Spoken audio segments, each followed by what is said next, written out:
नमस्कार दोस्तों। तो आप किसी भी एग्ज़ाम की तैयारी कर रहे हैं तो हमारा सेशन बेहद ही महत्वपूर्ण है। यह इंडियन पॉलिटी का 20वां सेशन है। इसके पहले 19 सेशन समाप्त हो चुका है। तो अभी तक आप ना देखे हो तो प्लेलिस्ट में उपलब्ध है, मेरे चैनल पर जाकर वहां से देख सकते हैं।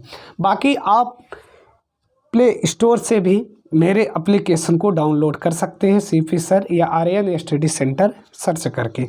आइए आगाज़ करते हैं। पहले तो समझते हैं आज आपको देखना क्या है। तो कैग देखना है। क्या देखना है? CAG देखना है। अब कैग का फुल फॉर्म क्या होगा, किस अनुच्छेद में है? इसके पहले मैं महान्यायवादी पढ़ा चुका हूँ जो कि 79 में था। ठीक, तो ये कैग किस अनुच्छेद में है, ये सब बातों को जानने को मिलेगा। इनके प्रमुख कार्य क्या होते हैं, पदा अवधि क्या है, मतलब कितने सालों तक ये रह सकते हैं, और जो प्रमुख अनुच्छेद है विषय वस्तु वो भी देखना है। और बात कर लें कि अभी तक जो भी महालेखा परीक्षक हुए हैं उन्हें भी देखा जाएगा। वर्तमान की बात करें और सबसे पहले की बात करें। ठीक, तो यहाँ कुछ मैटर हैं। बाकी पिछली क्लास में मैं निर्वाचन को समझाया हूँ भाग 15। यदि अभी तक आप देखे ना हो तो उससे पहले देखकर तब इसे देखिए। चलिए तो स्टार्ट करते हैं। भारतीय संविधान के अनुच्छेद 148 में, किस में? 148 में ऐसे आपको 76 भी बताया गया था। कौन सा अनुच्छेद? 76, जिसमें महान्यायवादी थे। कौन थे? महान्यायवादी का 76, इनका 148। अब रीजनिंग यहाँ पर बताए थे कि 7 6 13 हो जाएगा, और 8 4 12 1 13 ए भी, मतलब महालेखा परीक्षक और महान्यायवादी को आप रीजनिंग के तौर पर दोनों का योग 13 आना चाहिए। ये कुछ याद करने का तरीका है, बाकी ऐसा कुछ है नहीं। चलिए, तो जो भी इम्पोर्टेंट बातें हैं आप पेन कॉपी साथ में रखिए और लिखते जाइए। अब कैग का पहले देखते हैं फुल फॉर्म। तो comptroller and the editor general of India, जिसको आप शॉर्टकट में कैग बोलते हो। क्या बोलते हो? कैग बोलते हो। इसका ये सिंबल है। क्या है? सिंबल है। इसे आप देखते रहिए, देख लीजिए। यह नियंत्रण का अर्थ होता है सरकार के समस्त खर्चों पर निगरानी करना। जो नियंत्रक है इस पर, इसका अर्थ क्या होता है कि जो भी सरकार खर्च कर रहा है उस पर निगरानी करे। जैसे आपके घर में भी जो आप खर्च करते हो तो उसकी कोई ना कोई निगरानी करता ही है। और प्राधिकार रखना, जो सरकार के वित्त पर नियंत्रण रखे। महालेखा परीक्षक का मुख्य कार्य है कि संसद द्वारा जो आवंटित धन है उसकी देखरेख करना, साथ ही यह देखना कि वो सरकारी धन का उपयोग उचित तरीके से हो रहा है अथवा नहीं। साथ ही सरकार को वित्तीय मितव्ययता के उपाय सुझाना भी इसका महत्वपूर्ण कार्य है। किसका? महालेखा परीक्षक। 148 ये आपको याद रखना है। आपको यदि भाग पता हो तो भाग कमेंट बॉक्स में कमेंट कर सकते हैं।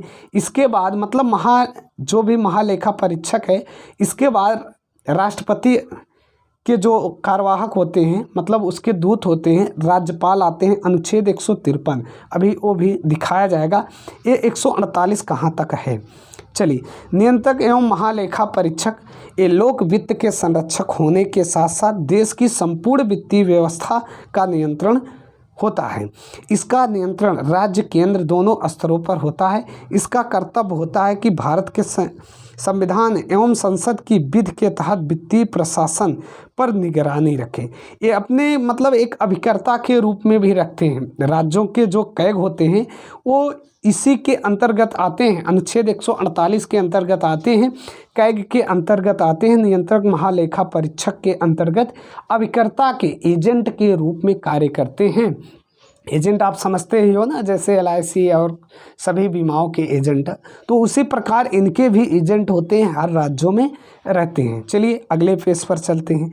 यदि बात किया जाए इनके कार्यकाल की या पदमुक्ति की, तो कैग की नियुक्ति राष्ट्रपति द्वारा किया जाता है। ये राष्ट्रपति के समक्ष शपथ ग्रहण करते हैं। और कैग का जो कार्यकाल होता है 6 वर्ष। ऐसे महान्यायवादी का भी 6 वर्ष। अधिकतम 65 वर्ष। 65 वर्ष की आयु का मतलब इसमें से जो पहले हो जाए, दोनों में से जो पहले हो जाए। यदि मान चलो 62 वर्ष की आयु में पद ग्रहण करते हैं तो वो 3 साल ही रहेंगे। 62, 63, 64, उसके बाद 65 ही हो जाएगा। ठीक, तो मतलब वो 6 वर्ष तक नहीं रहेंगे, उसके पहले ही वो पद मुक्त हो जाएंगे। इससे पहले वह किसी भी समय राष्ट्रपति को अपना त्यागपत्र भेज कर अपने पद से मुक्त हो सकते हैं।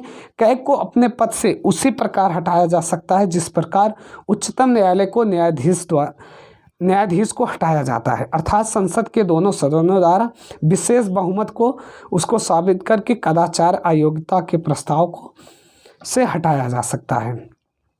अब बात करें वेतन, तो उच्चतम न्यायालय के न्यायाधीश के समकक्ष होता है एक कैग के पेंशन। तो उच्चतम न्यायालय के जो न्यायाधीश होते हैं 2.5 लाख होता है, ध्यान रखना। मुख्य न्यायाधीश का 2,80,000 होता है और उच्च न्यायालय के मुख्य न्यायाधीश का 2.5 लाख होता है और जो अन्य न्यायाधीश होते हैं 2.25 लाख रुपये होता है। ये भारत की संचित निधि से भारित होता है। अवकाश प्राप्ति के बाद कैग में कोई सरकारी पद धारण नहीं कर सकती। अब कैग को ऐसे समझ लो कि ये धन का रखवाला हो गए, भारत के जो भी धन हो गए उसके रखवाला हो गए। अब इनके कार्य देख लेते हैं, तो कैग का कार्य क्या होता है, तो कार्य को देख लेते हैं। ये जो अधिनियम था 1977 के अनुसार, तो खर्चों का लेखा परीक्षा इन सब का कार्य क्या होगा, तो भारत की संचित निधि पर भारत केंद्र सरकार या राज्यों के सभी खर्चों का लेखा सब इन्हीं के निगरानी में होगा और सरकार के सभी विभागों का जमा पूंजी की जांच करना ये सब कैग का ही कार्य है। सभी सरकारी कंपनियों का खर्च की जांच करना सब एक कैग का ही कार्य है। उन सभी निगमों के खर्चों की जांच करना जिनकी कानून द्वारा कैग को अनुमति दी गई है, सबका मतलब ये क्या कैग ही देखेंगे।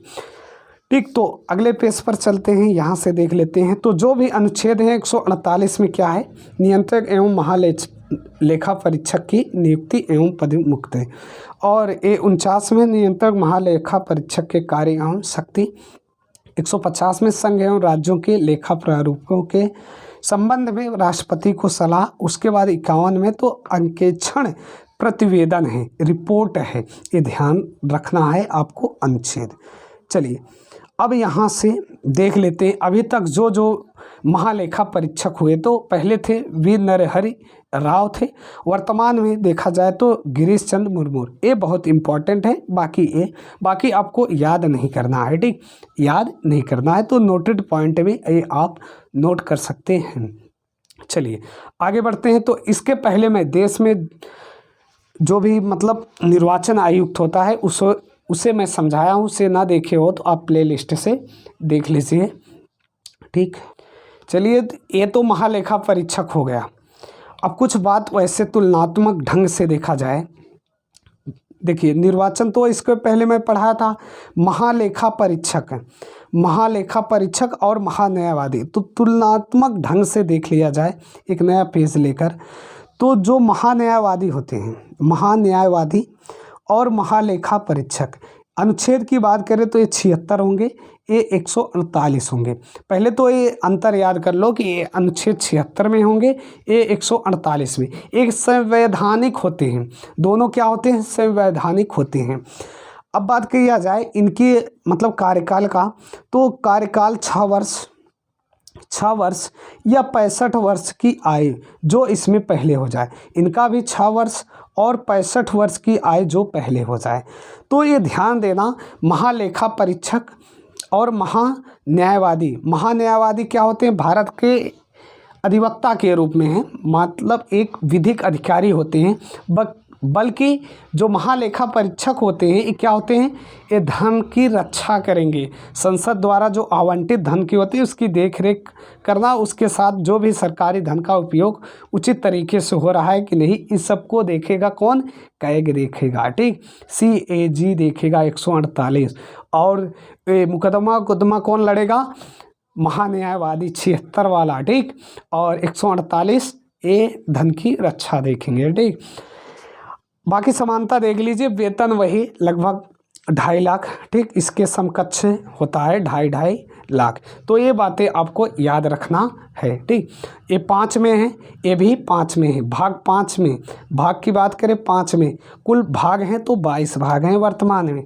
22 भाग में ये 5 भाग और ये 5। उसके बाद छठा आ जाता है जो कि राज्यों की कार्यपालिका से संबंधित है, जिसके प्रमुख क्या होते हैं, राज्यपाल। अनुच्छेद 153 के तहत।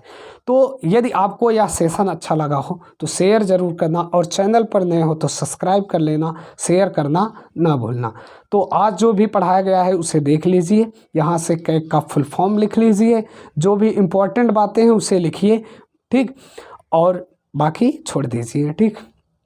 तो मस्त रहिए, खूब पढ़िए। अगले सेशन में मिलते हैं एक नए अध्याय के साथ, तो इंतज़ार करिए अगला